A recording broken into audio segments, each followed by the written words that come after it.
cars are loud and fast. I attended the Canadian Formula One Grand Prix in Montreal and it was a blast. An important part of a financial journey is spending. Here's how I planned and how much it cost me to attend all 3 days of the Canadian Grand Prix.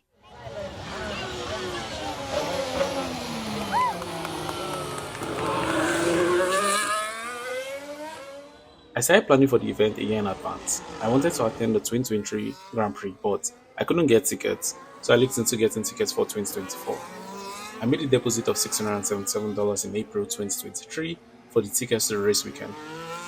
In June 2023, the tickets came available and I made a balancing payment of $909 to secure the tickets for the Canadian Formula One Grand Prix. This brought my total price for the tickets to $1,596. It's actually weird because the tickets started getting cheaper closer to the event date, which is something you don't usually see happen. So I could have spent less if I had bought the tickets closer to the event date. So I had to commute down to Montreal. I got a return bus ticket for $176.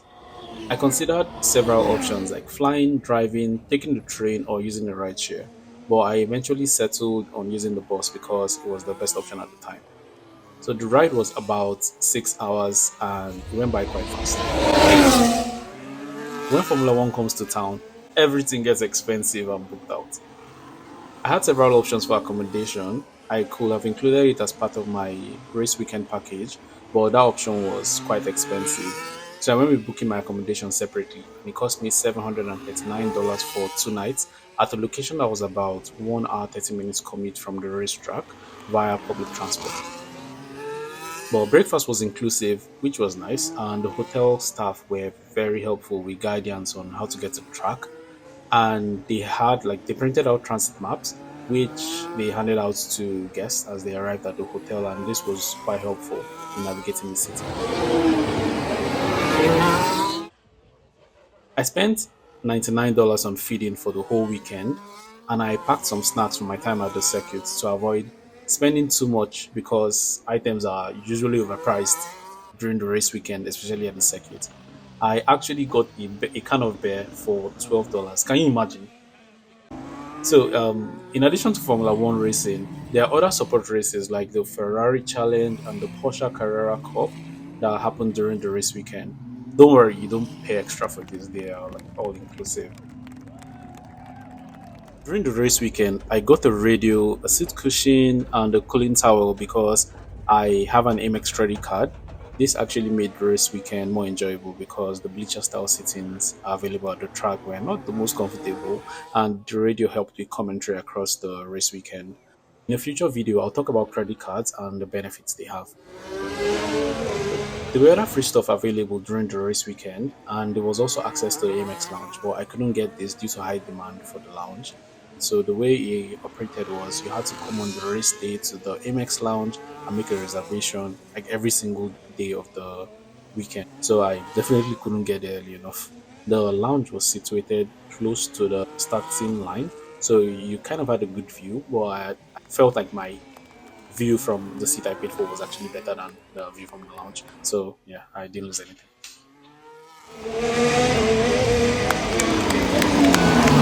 I didn't think the view from the ground was enough, so I took to the sky to enjoy the view of the racetrack from above.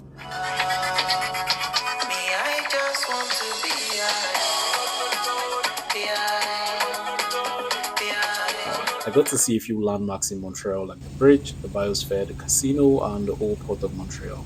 So this helicopter ride didn't cost extra because it was included in the ticket package. However, if you just want the helicopter ride alone, it cost $169 with Helicraft. I was actually having a conversation with the pilot, and he mentioned that they offer flight services to different locations in Canada, and the flights to Toronto with the helicopter costs about $8,000. So I ended my time in Montreal by walking around the old ports. Montreal is a beautiful city with rich culture and historical landmarks, and it's just generally a nice city to explore. All in all, it cost me $2,600 to have a good time at the race weekend in Montreal. That's the cost of having fun. It's possible to get cheaper tickets for the race weekend, which would help reduce the overall cost. The tickets are priced based on the seating or lounge location around the track and the package you pay for. So if you're interested in going to a race weekend, do your research and select the option that works best for you. It's nice to plan out your event in advance so you know what to expect. Thanks for watching. Please like, share, subscribe, and I will see you in the next video. Thank you. Bye.